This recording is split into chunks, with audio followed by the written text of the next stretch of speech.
She just wanted more dates.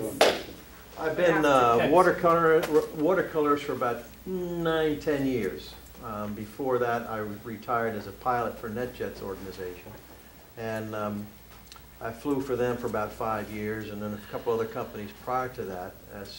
I really had no art experience prior to my retirement, so I basically got into it full time after that. So I'm fortunate to have taken some workshops from some excellent teachers, some of whom you might know, Paul McCormick or Mel Stabin, Roberta Carter-Clark.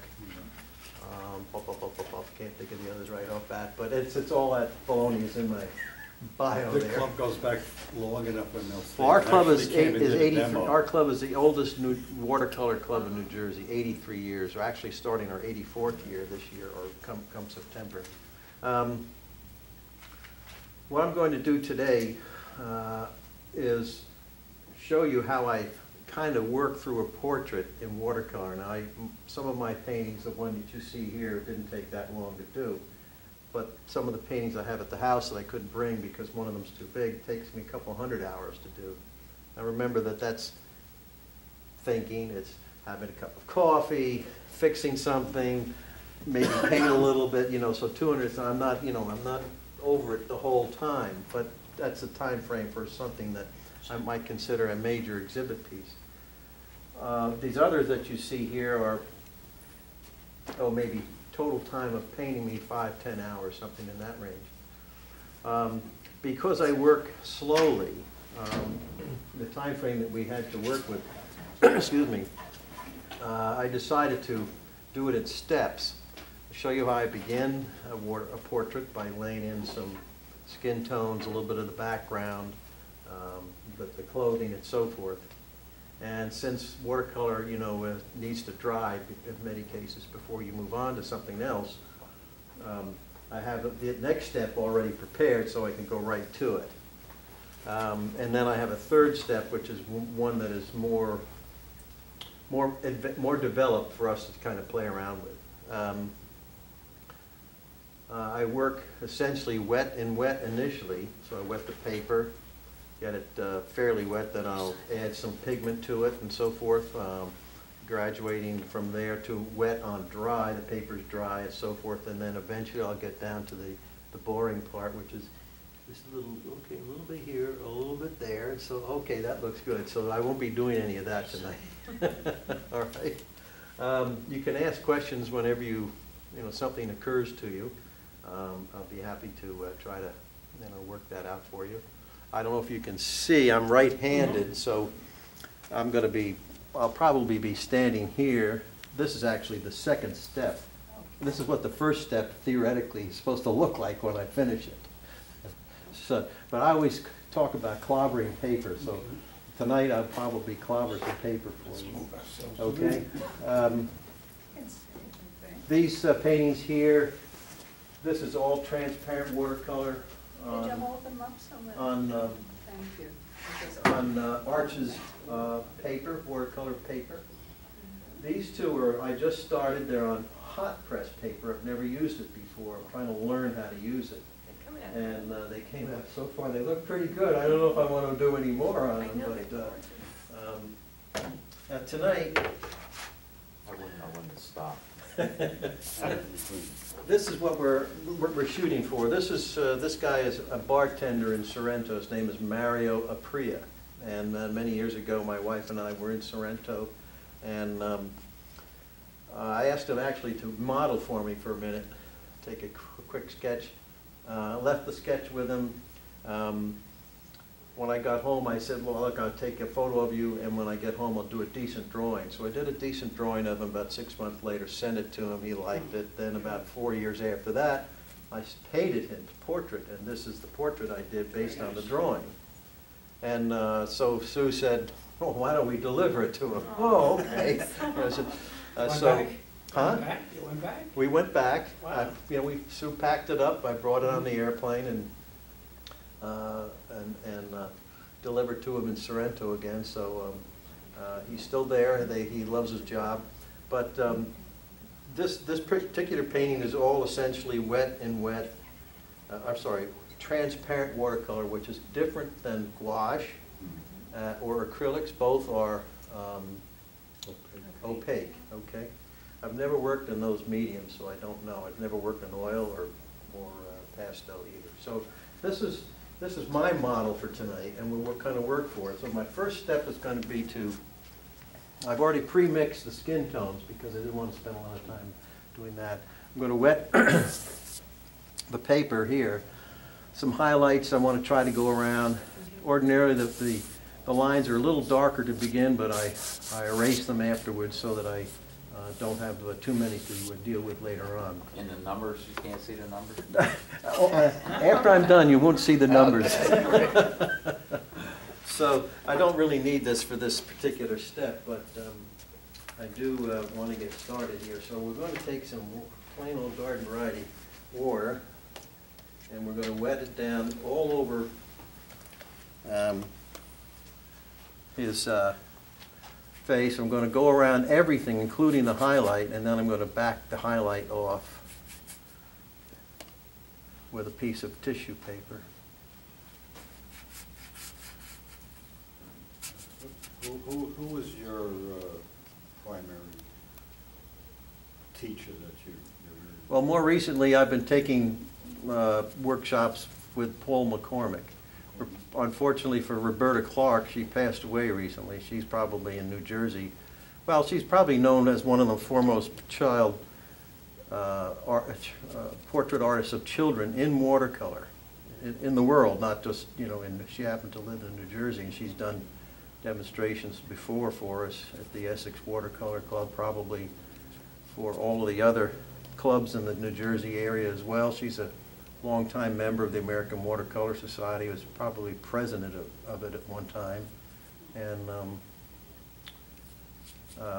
a real darling of a lady, and I'm sorry that she's passed away because she is so funny, and we really did enjoy having her come around. But a lot of what I learned started with her, and then technique-wise and color-wise, I worked with Paul McCormick. Did you always have this, I mean, when you were back in school, doodling and stuff like that? No, in school I was too busy, I guess, with fraternities and sports, and I never bothered to. It was only after I got out, and I was, with flying, you had a lot of free time in between flights or the next day, and so I was, I would bring a little sketch pad with me. But not in a cockpit, though. No. Well, not that I would admit. And so when I retired, I knew I wanted to try to do it more. That's good. More specifically. Now I'm just looking to see if it's all wet. I'm looking for the highlight. Why are you only putting the water in the one area? I've never seen that. Well, you mean in the face? Yeah. Well, because I'm just going to be putting the initial wash in the face, and the water gives you some help. It allows you to get some time to work with the colors, and at the same time blend them. And when I put this color down, it's not going to be quite as intense when it dries as it is when I first put it in. So that should be enough, and we'll just see. Dab out the highlight area a little bit so we go around it. All right, now the first skin tone we have is made up of yellow ochre and a little rose madder genuine, and we try to place the paint in accordance with the temperature. So since this is the lit side, we want this to be warmer and this side to be cooler. We'll try to go around the highlight. We don't always succeed in doing that. Now we come in over this side of the face, and now we want to be concerned with temperature. So we go to the next color, which is a little bit darker with a little more red in it than the first one. Let it just sort of, we just want to let it blend a little bit. Go around the highlight, a little bit of highlight on the nose. Now over here it'll start to come in a little bit in the cool area, so we get our cooler version.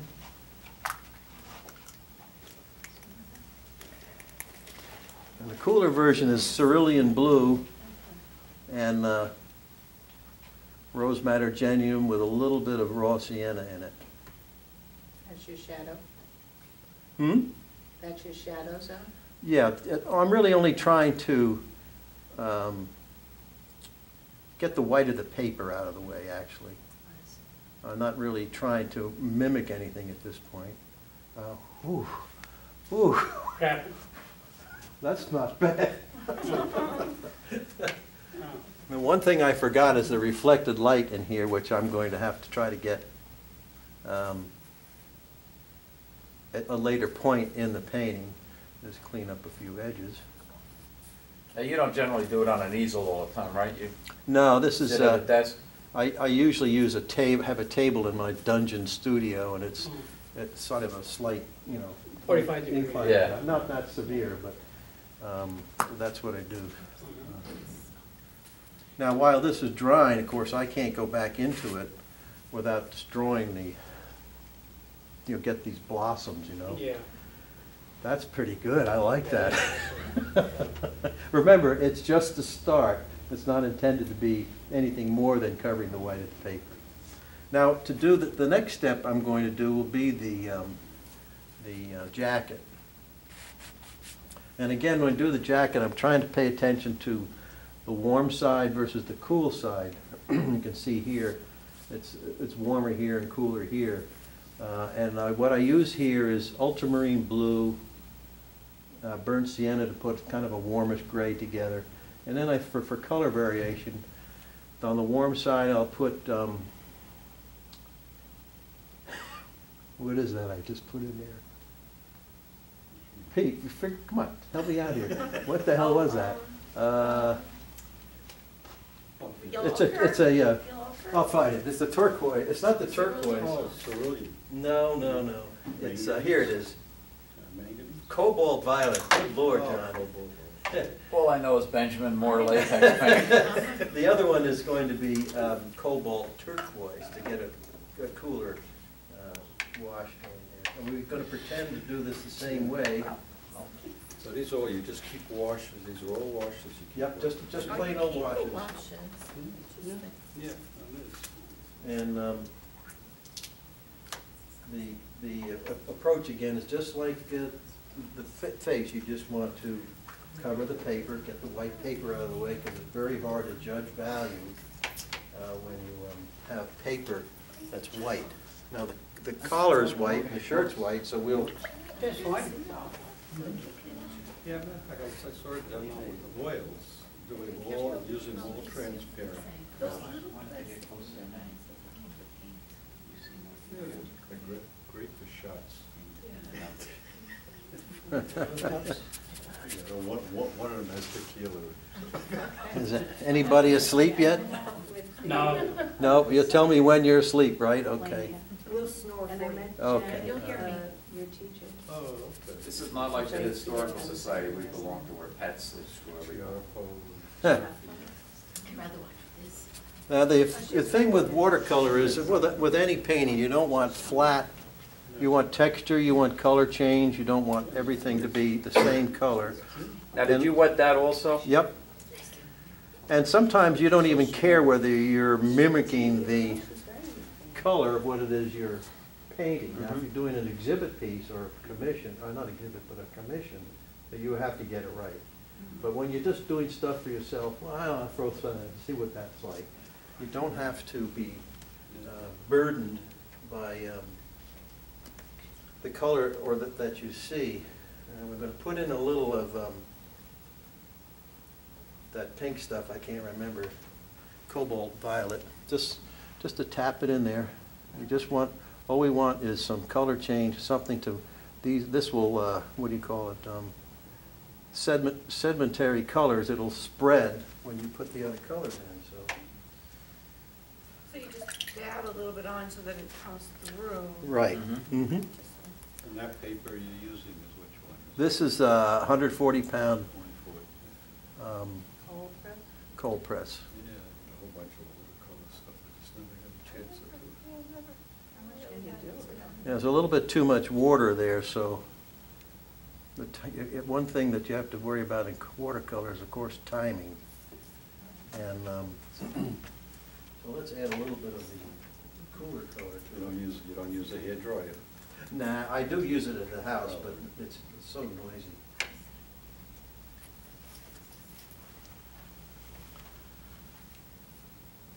So in other words, the base you put on, then you put this over it, and then that blends it all in. Yep.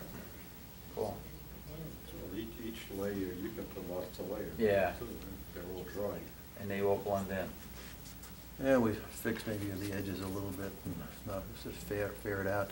Now the sun's going to be hitting here, so I don't really want that covered, so I'm going to take some of that out. All of your detail, the real detail in anything, is just into the medium values before it gets into the light and before it gets into the deep shadows. So this is the area where you eventually you're going to want some detail, and this area here is just lit by being in that position. Okay, now I have to do the other side of the tie. You don't get the drawing perfect together. Drawing is the key to watercolor. Although you can make changes and corrections, you can't make big changes. You can fiddle with it. Does the Mel Stavin do a lot of all the transparent? That's all he uses as far as I know. But he doesn't make mistakes. He always said at a demo that we had done, I think it was last year, year before, he said, why work 2.5 hours on a painting when you can fail in an hour? And I always thought that was pretty good advice, except that I can't even do a painting in 2 hours anyway, let alone in an hour. But got to get around the shirt there. And we need our cooler. We want some of that cobalt turquoise. I guess that's looking like me a little bit. Yeah? Well, one thing I always I like is that I don't like hair. If hair is difficult to paint, and so if a person has a hat on, that's okay with me. Especially the women who have longer hair. Now this might be a little bit too wet, so let's see here. If it's too wet, the best way to tell is to start in the middle of your shape and see if it's how the little spider legs, they start spreading, then you know it's too wet, and you got to wait just a little. See, that's way too wet. So take a little more out of the brush. That's better. You would hit that with a hair dryer then if you really... If I had it handy, I would have to do it and stop it. Okay. Stop it from running.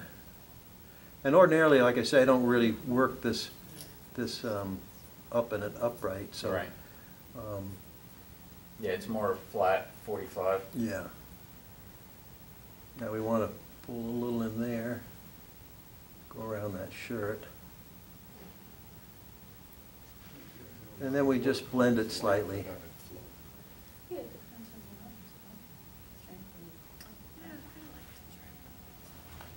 on the artist. Okay.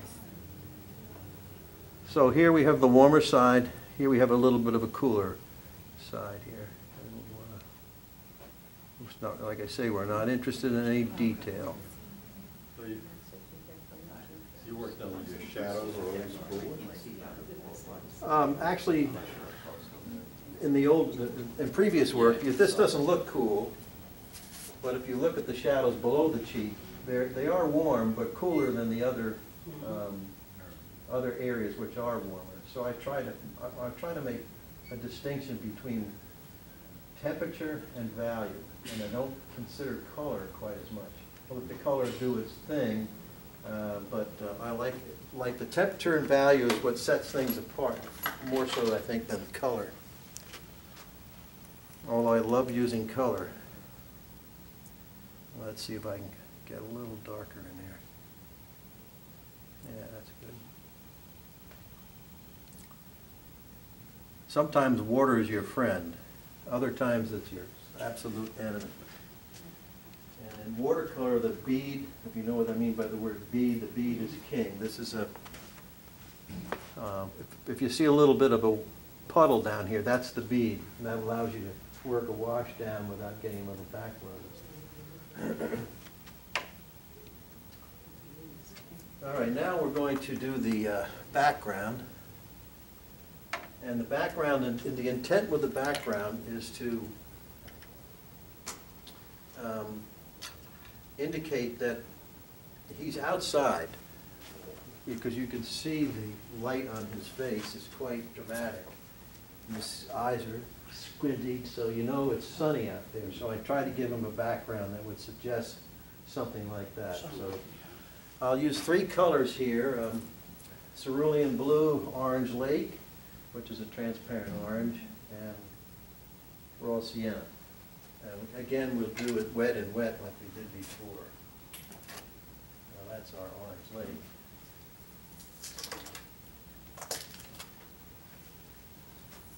Well, I'm almost done. I've only been working for 20 minutes.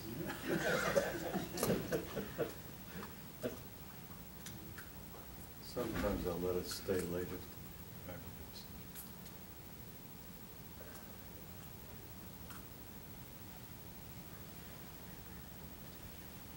So what do you paint? Oil. Oil? You have what, your landscapes, portraits? Right still life? now, like the last year and a half, it's been almost all still life. Mm-hmm.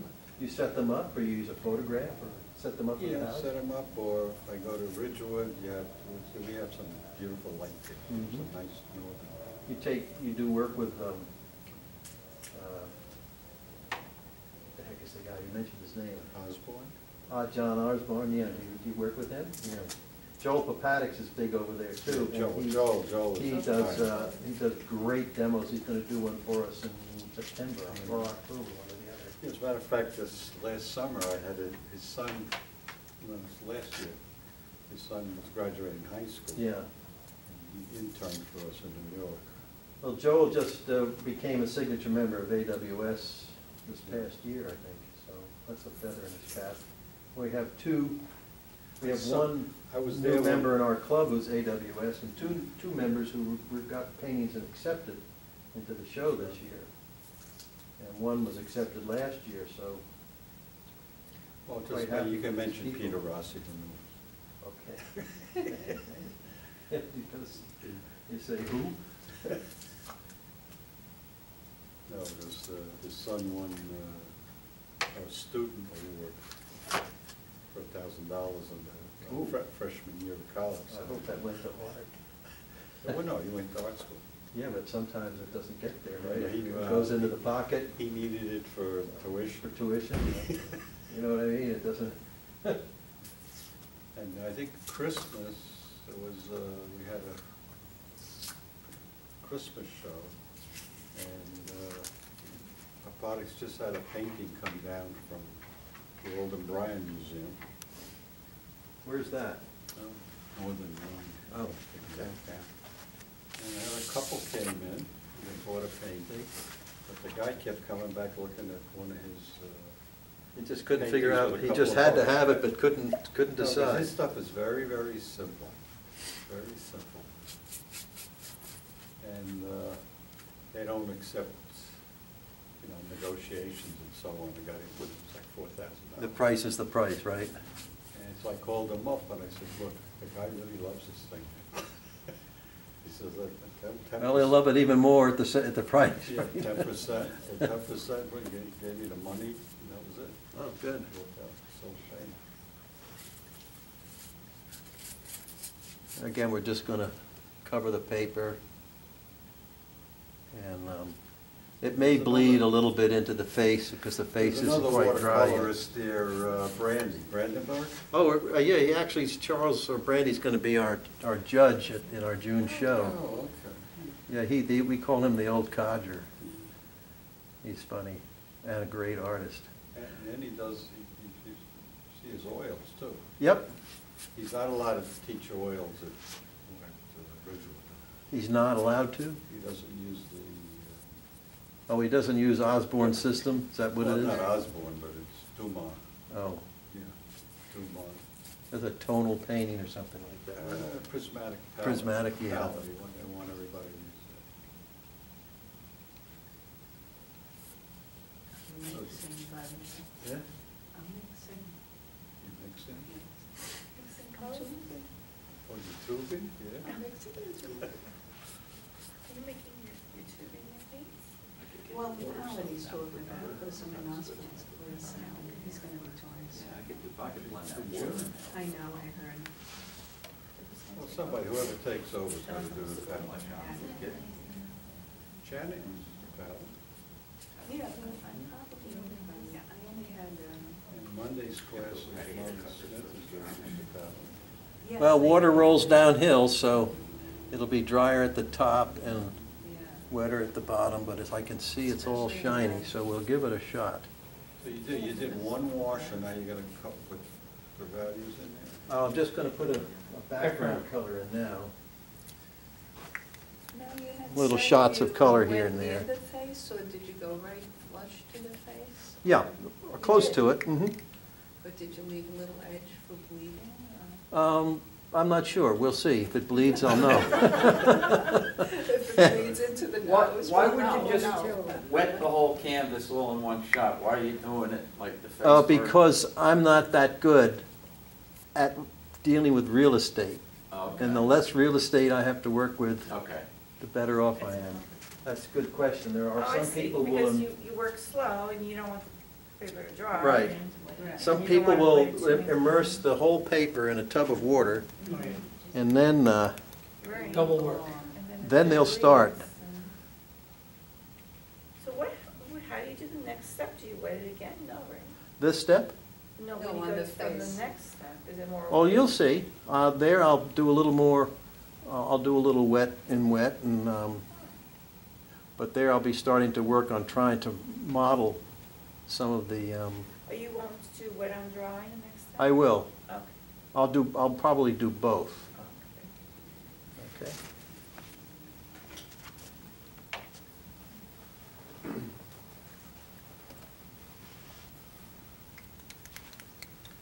Okay, painting, how it's just And what's nice about this, detailed and impressive. The water's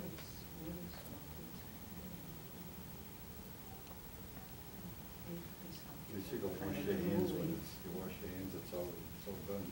We got, Oh, not like I got paint all over yes. everything, Oh, God. on my clothes, everything's got all things. You see the orange is grain, they blew out a little bit, which is all right. It's not, overly critical. But you put the two orange and blue together, those orange is a complement of blue, and so you will get a little graying, which is okay. That's called texture or You ever get Tom variation. Valenti to do a demo? do what? Tom Valenti? He's done demos for our club. Yes, I've never done one where he's been in the audience. I wouldn't want to do one if he was in the audience. Too good. He's got some very interesting techniques with his watercolor. Yeah, 3 colors. It shows up with 3 colors. It does it all with 3 colors. Okay, so that's essentially how I start. And of course, it being so wet, there's just no way I could work on it anymore. So that's why I have the second step.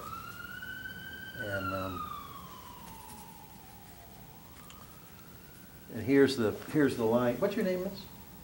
Yes, you. Peggy. I have your name now, I asked. Oh, okay. Here, Ellen. you can see I didn't quite get up to the line because it's a little bit of a white edge there, so I can fix that later, because this is not the last time I'm going to put a background wash in. Yeah. There'll be, this is significantly more stuff in here Yeah. than was there before. Okay. All right. Now, this part, still have the highlight, but we want to try to continue to avoid them. Now, I went over the eyes this time, and that was a mistake. But it's not a problem really, because even though I went around the eyes here at the house, because they're so in the shadow, it's not as important to get perfect blue eyes or brown eyes or whatever. But the reason in general, like for these paintings here, I did go around the eyes because you want the eyes to be right. And if you go over with flesh color, sometimes that's fine as long as it's very pale. But the eyes are really what you're shooting for eventually, so that's why I didn't go over them. Here's a little highlight around the nose, a little bit here on the chin, here on the cheek. So our objective is to, again, go through the process of keeping in mind temperature and value. And I'm going to start with a little bit of a wet and wet in here, keeping it on the warm side with a little flesh color and a little bit of the Rose Madder Genuine. Which is it's an orange? It's a cool, it's a transparent, cooler, lighter version of alizarin crimson. This is Rose Madder Genuine here, and then this is alizarin over here. You can see this is not as intense as that.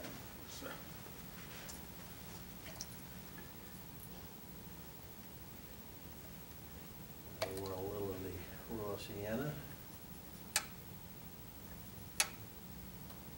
And let's put in a little orange, a little brilliant orange there.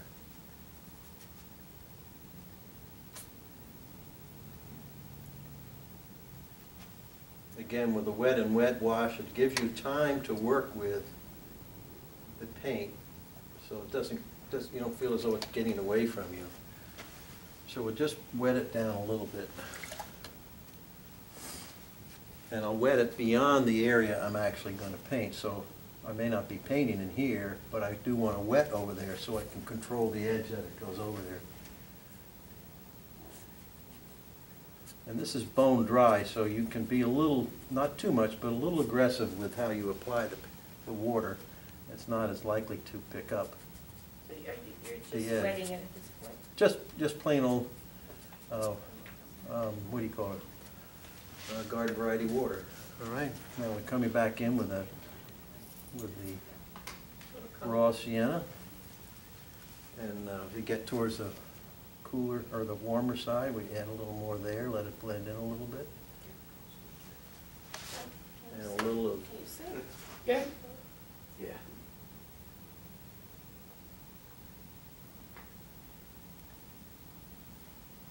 Keep your brush on the paper.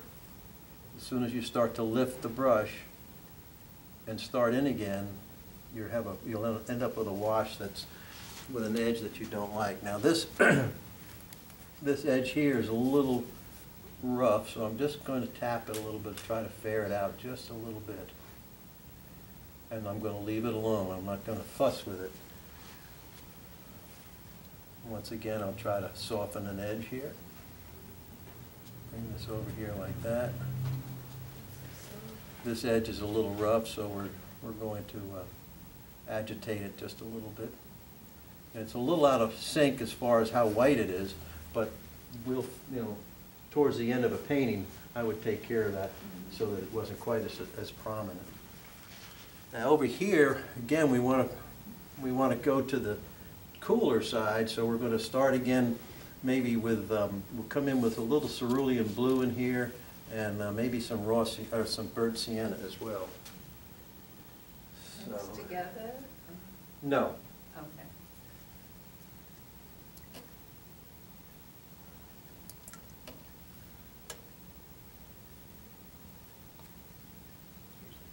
Are your lights coming from the left side?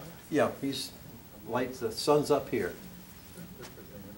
Totally opposite. Will you put Remember, in oil though, you paint dark to light. Yeah. Watercolors have to preserve the. Well, we happen to be lucky with that. We have a whole roof that's northern light coming in, Mhm.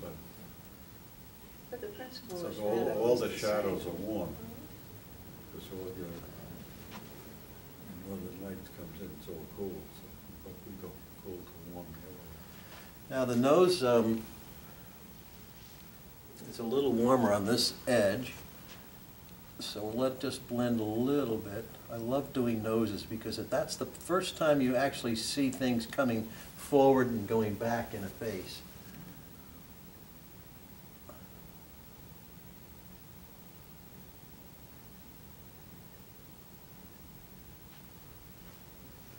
Add a little more, let's add a little of whatever that is. So I don't know sometimes. Can you Whatever looks good. manufacture that? Spontaneous.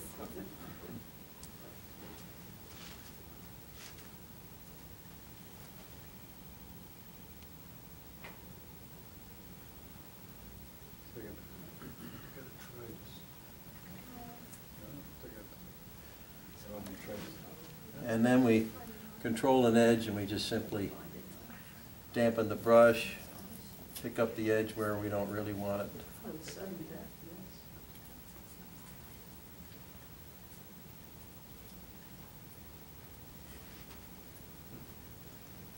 So now we have the forehead is further away from the light. This area is further into the light, so we want to kind of keep that going. This should be not as warm as this side, but still warmer than over here.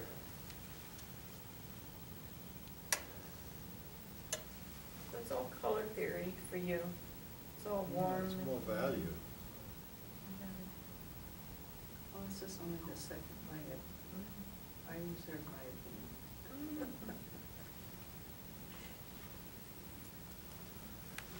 Now we need to come back into the light a little bit more there, so let's see here.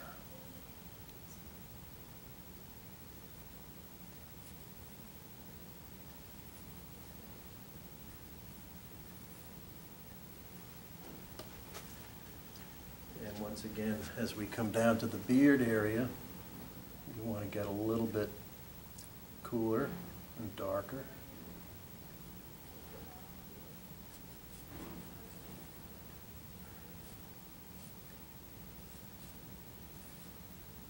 At some point, you just stop and try not to do too much at the same time, or all at once.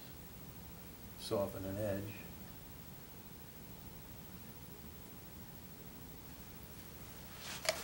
And let's see if we can work on the other side now. Put a little that rose madder and a little cerulean there. Get that to be a little cooler overall. Let's see what we got here. We do have a little bit of highlight to go around, so that's dry enough.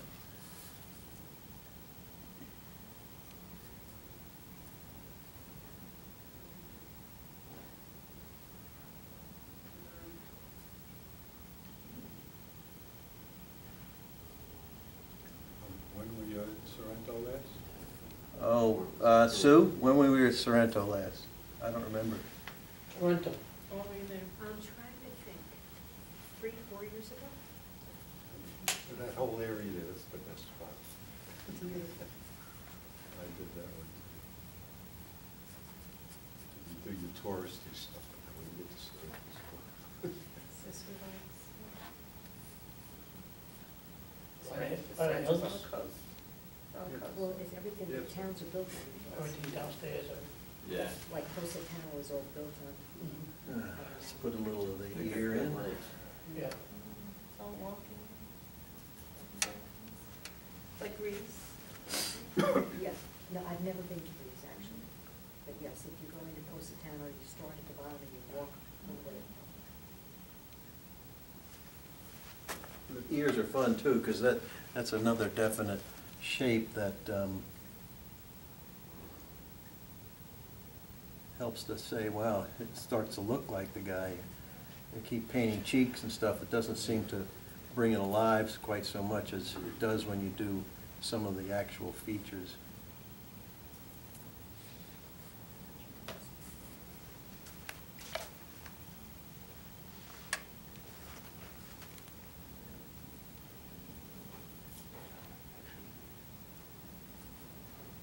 And here I'm just painting with the brush, I'm not, or drawing with the brush, I should say. I'm not actually staying within the lines quite so much.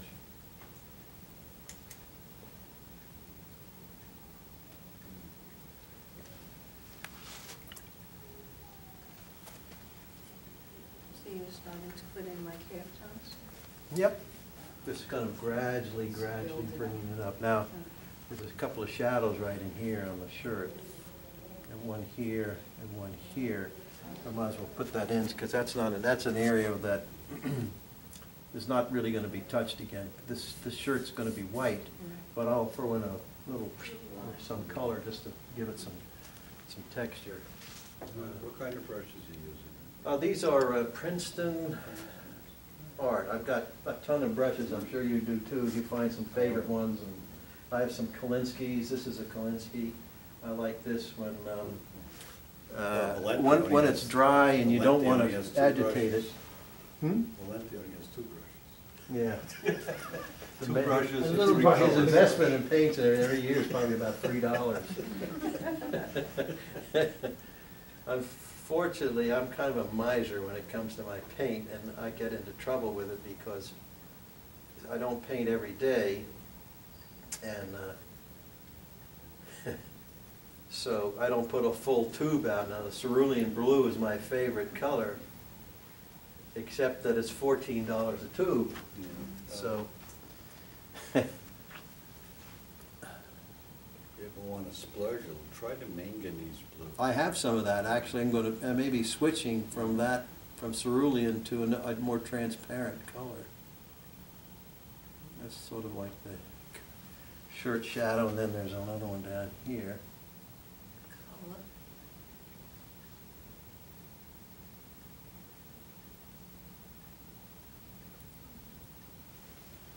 Yeah, I'll throw a little more, whatever that is in there.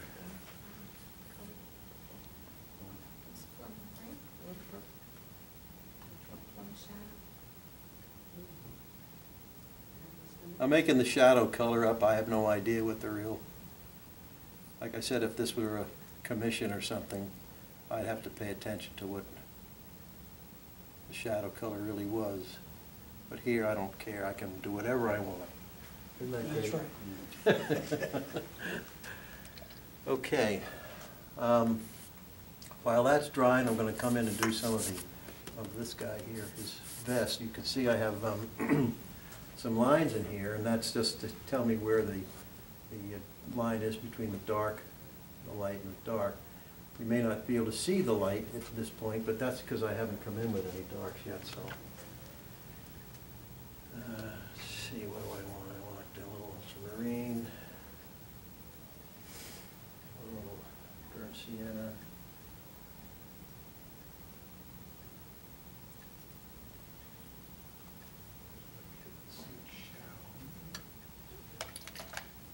Chinese girl. And we'll vary the color again. We'll start here. We don't want it too dark here. We want it darker here, because this is approximately where the light would be hitting.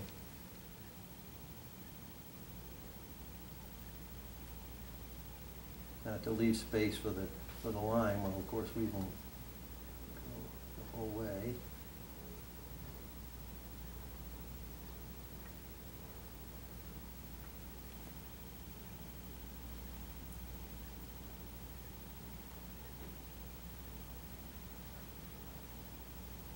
And put a little color change in there. How about some little red or something?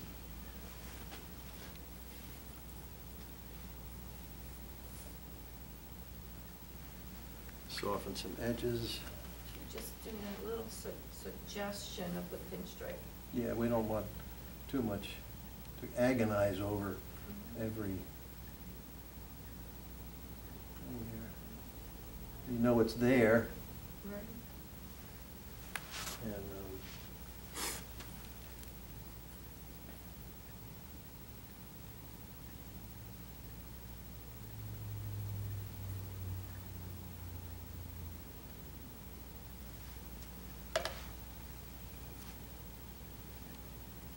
just basically screw up the edges a little bit, make it more interesting.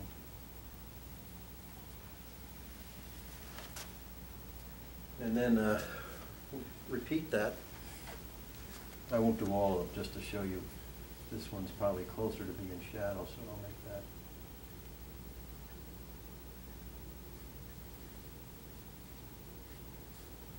And then instead of going right up to it, we'll come down, and then just for variety purposes, we'll just break it up a little bit.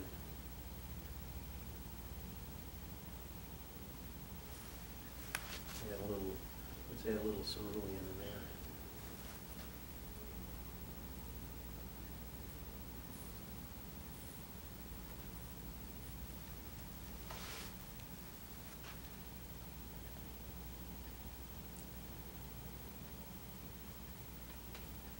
So that's, I'll do one more stripe, so that's so you can see what, it's not, you know, rocket science. Did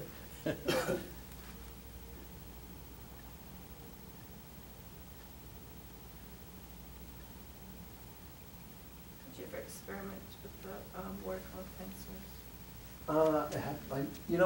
I have them, and I'll tell you what I use them for, was to outline something and very lightly, so that when I actually added water, it would disperse. Right. As opposed to a pencil, which sometimes has a mind of its own and won't disperse. You have to lift it, and it's not always easy to do.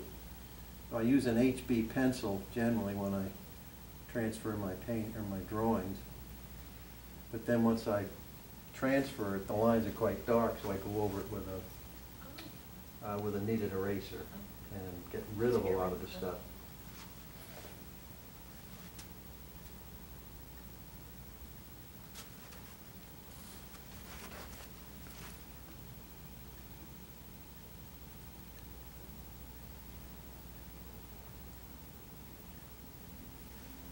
Well, anyway, that's kind of how I would work with this particular step. And gradually building up value and temperature and stuff like that. I'm not going to go any further in this so I can get into the other one. How much more time do I have? About a half hour. Oh, well, I won't need that. I'm not going to be able to finish anything, so I want to get into the other step. So any questions on that? You can see I love the nose, how it starts to come forward. Now if I just put in a little bit, let's put a little, I'll go like that, a little dark there. Let's see what we can get out of there. If you want to take a break, you can take a break, sir. No, I'm okay. Okay.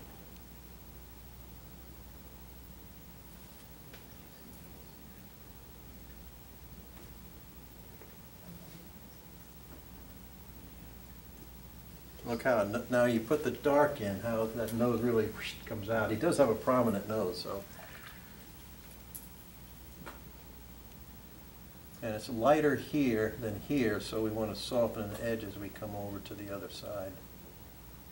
And fill that in later with whatever's required. Why Okay. did you, do just portraits? Why? Is there a reason? Well, I used to do landscapes and stuff like that, windows and whatnot. And I don't know why I got into portraits, except to tell you I prefer those. I love the challenge of trying to get a likeness and painting it. I don't want to be a stickler for perspective so much.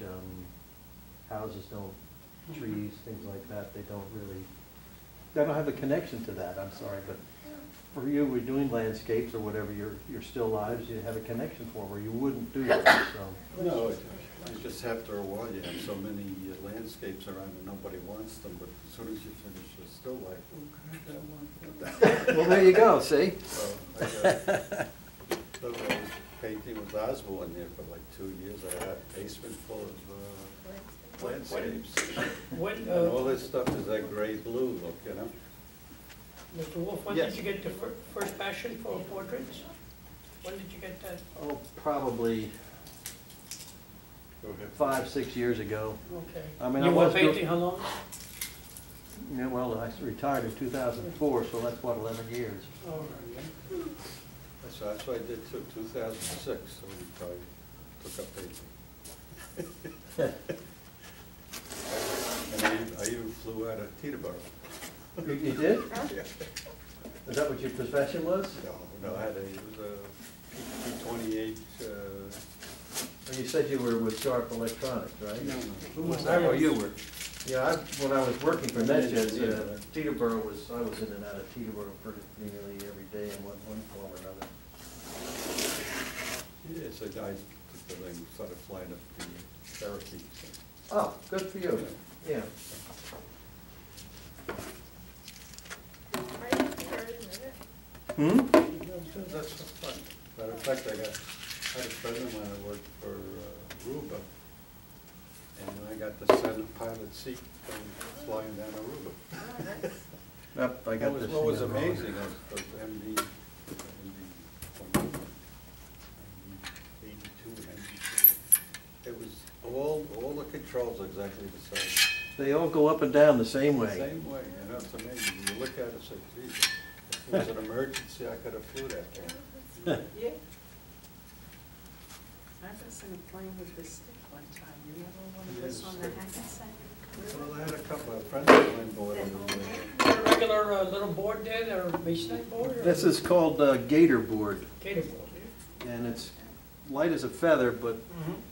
very stiff, and so Very a lot of people will, Turn it more this way. this way? I can see. Yes. A lot of people will stretch their paper More. Good. to cut down in buckling.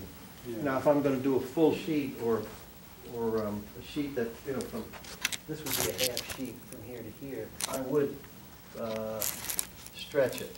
Mhm. Because when you put these washes down, I don't know if you can see it, but if you look at it at the edge, you can see it's buckled quite a bit. And sometimes that's good for texture, but also it isn't so good. So this is where I was before. I mean, that's that step taken a bit further. I've outlined the cheek and the eyes a little bit more, put in the hair. Now, the hair is simply a combination of I put in the cerulean for texture and variation, but essentially it's a gray, ultramarine blue and burnt sienna put together. And the hair, eventually I was stippling it. And this is where the dry brush comes in handy at the end. Dip texture. Yeah. So the real key that you have to do is all your highlights, you gotta make sure they start, you don't cover. Yeah.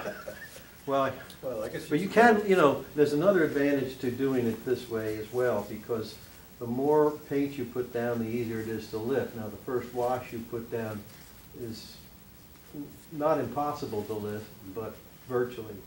But you put another layer on top of it, and you can pick that up. And you put another layer on top of that, you can pick that up. So even though I've lost some highlights there, I can pick it back up as long as the value around the highlight is darker in the first place. So I see, I kind of did that here. Here I kind of left it white. That's all right there. So I did get the reflected, little reflected light in here. So what shall I do with this guy here? Let's work in the mouth area. Again, I'm looking for value and color change. So it's a little cooler here under the nose as I come down to the lips. I'm going to add a little more warmth to it. This, when I do the lips, this should be darker and cooler than over here because it's in the light more. So let's see if I can manage to pull that off. No, I'm good, I'm good. Yeah. And we want a little of that red there.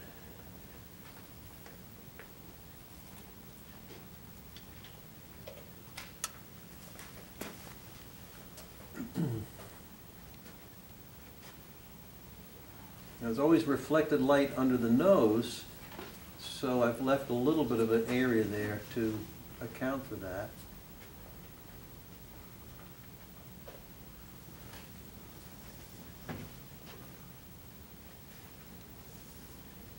Go right over the lip and come down.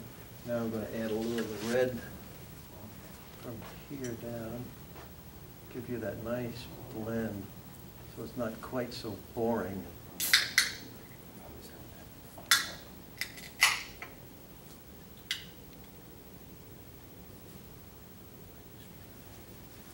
Ooh. Whew. Sorry about that, but I like those colors. I like those colors. Can you make his nose bleed? Burnt sienna? I don't know, that's not blood color, but Whatever. you're too much, Rick. Little red wine. A little more wine, my dear? Yeah, a little wine stain on his shirt. How, that really shouldn't have, sets that apart just Does, beautifully. and the nose is lighter. It's like Coming to life. Sometimes a dramatic shadow really pulls it in. And now, this time I want to attack it different. I'm going to start warm and then go to the cooler side on the cheek. I'm not actually going to do it the way I should be doing it. So don't do it this way. I'll tell you why in a second here.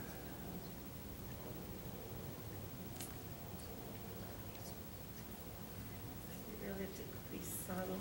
It's too much. Yeah, that was very interesting.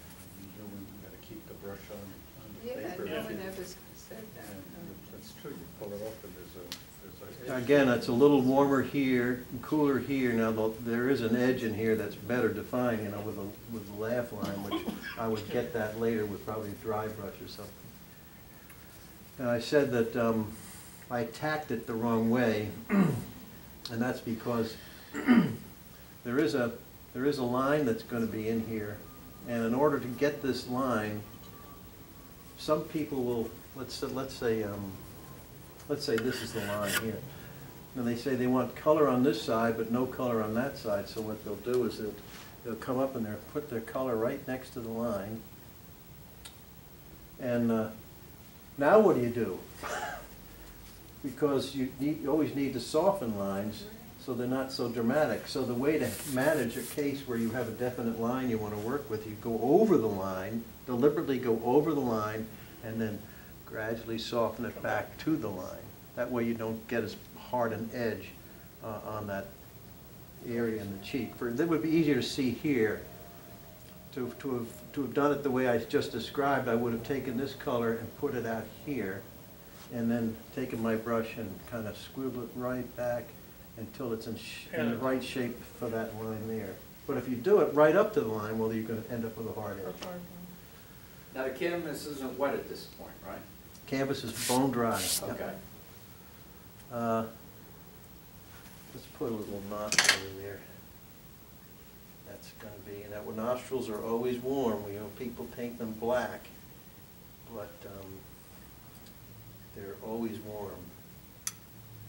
And so it may look black when you put them in, but you just have to kind of know that there is a point at which, when you start seeing more skin below the nostril, that it in fact is in fact starting to get warm. So we'll take this color here. It hasn't much of a nostril to work with, but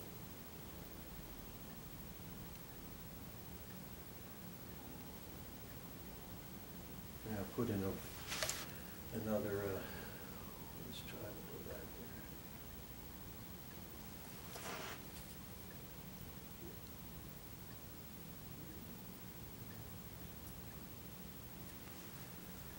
here. And then soften an edge.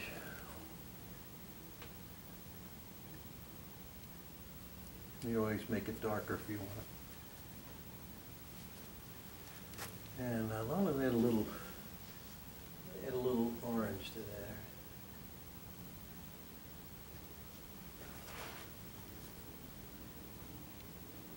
Because I want a nose to stick out a little bit more, because warmer comes forward. And then this area here should be lighter because there'll be reflected light associated with it. So we'll just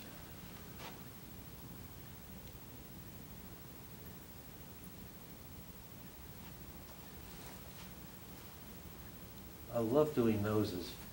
That could be a W.C. Fields nose, right? Yeah, All right, look, I'm going to stop this because I want to show you how I do an eye. okay. All right, and this is very quick. Yeah. But you can see how I work. It's very, you know, Yep. it's Takes time, takes time. It can be Right, but that's tedious. what makes it subtle. Takes time. That's what- Yeah. Capital I? I can do that. I don't know if you can see, I got a factory. Eyes, again, are very tricky, they have to be right. And, Sure, yeah.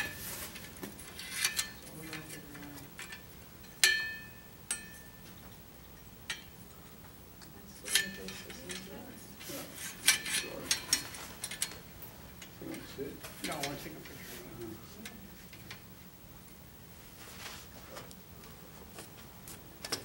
okay. We're gonna do the eye a similar way. You got the finished one? We have to make a gray for the white of the eye, which will be cerulean blue, a little alizarin crimson. And then Oh, yeah. we need the pupil, we'll call the pupil brown. I'm sorry, we can't hear you. We're going to do the white of the eye, which will be all wet and wet, all at the same time. And the white of the eye is going to be a combination of cerulean blue, very pale, maybe a little alizarin in it. And I'm going to go over the whole eye with water, except for the highlight, two highlights right here. All right? And while that's drying, while I get all my pigment ready, then I will come in with burnt sienna and some ivory black, different combinations in here while it's wet, and then still while it's wet, I'll get the pupil with straight ivory black.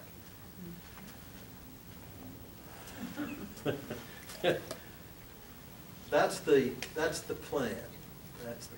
All right. So we need some of this. A big eye for a reason? Demonstration, the big eye? Just Yes. Demonstration. Just a demonstration, because you really couldn't see how I might do it on this fella. So I probably won't be able to finish it, but I'll do the best I Yeah, can. it's a good try, it's a good experiment.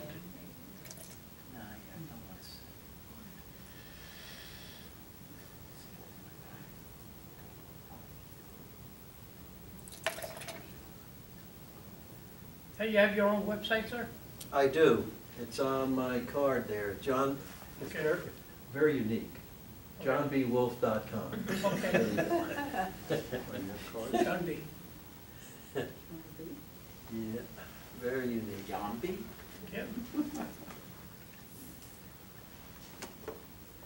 That's a little bit too much, but okay, we'll put the order down there. All right, so we go in here with, go around everything except the highlight.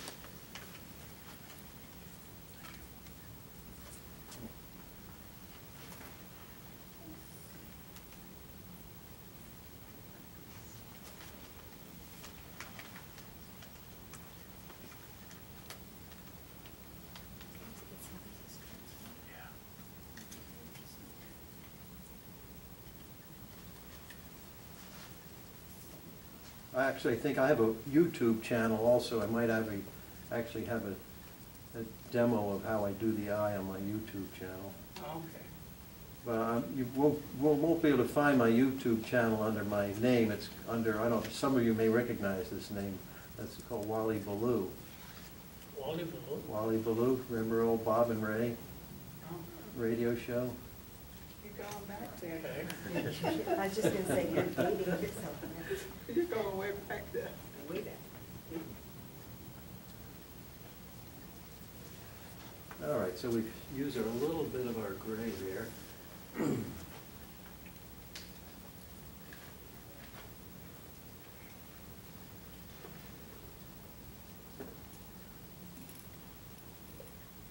Let it bleed into the iris a little bit so that you don't have too many hard edges. What color was your blue? Cerulean, mostly cerulean with just a tad of alizarin, not too much. And thin down the black, right? Yeah, some. Now we we test it from in the middle to see if it spreads too much. That's not too bad. I think I can control that. The one thing about eyes is that the opposite side of the highlight is lighter because the light's passing through that spot and coming out at the other end. So if you're going to paint an eye, consider that as a possibility.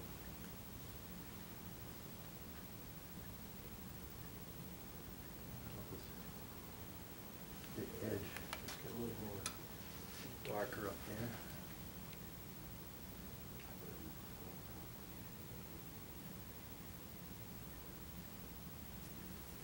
Just bleeding out just a tad.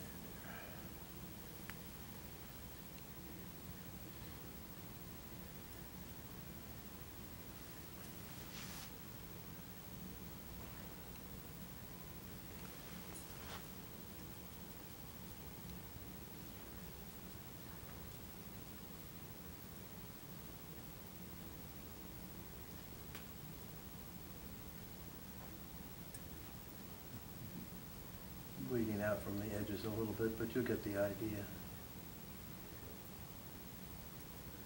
It's looking at me. Now, because the light's coming this way, I'm going to soften that area just a little bit. Now we'll come in with the straight ivory black.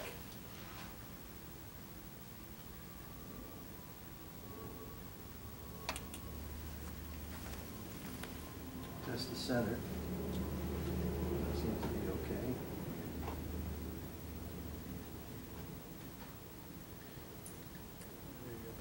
How many hairs are on that brush? Well, you just need enough. You know a guy named Gary Irby? I do. I was over his house. He had a table this size with brushes starting with 1 hair, 2 hairs, 3 hairs. Oh. I think I would rather commit suicide. He has a helmet he puts on, you know, those like he's doing welding. Mm-hmm. What the heck does he need something like that for? He's got a 6 by 6 foot painting that he's doing. Oh. It's all trompe l'oeil. Oh, okay. So he's there doing little teeny things. He does it. It takes him a month to do a zipper. Maybe the helmet. Well, you can see it. Eyeglasses. You can see what it, you know, I kind of came in a little bit too soon with the, with whatever you call that stuff there. The iris color, because it is bleeding out a little bit. But it is giving you a feeling of light. And then, of course, there's always that little shadow edge around the. That's why I like oil. There's no bleed. You can scrape it off and put it back on. This is good to wear. Well, I keep telling all my friends, it says, we should all be taking watercolor. And they say, why? They go, when you go in a nursing home, they're not. You'll be ready. Yeah, you can't take oil. So at least we go right in with a little watercolor, they'll leave us alone. Give it a little life. Anyway, that's it. That looks good. Yeah. That looks pretty good there. But like I say, you go to Wally Ballou on YouTube, and they've got a lot of videos in there. One of which I think is doing the eye, but more in more detail. How You far can back see do that. they go? Well, it's a YouTube. channel, you just throw your Oh, channel up. I've had them on there for 2 or 3 years. Really? Yeah. Okay. Anyway, thank you very much. All right, I thank enjoyed you. it. The eyes have it. Huh? The eyes have it. The eyes Like have it. glass. Yeah, I'll send you a catalog from my club. Take a look, you know, go online and take a look and see all the watercolorists that won awards.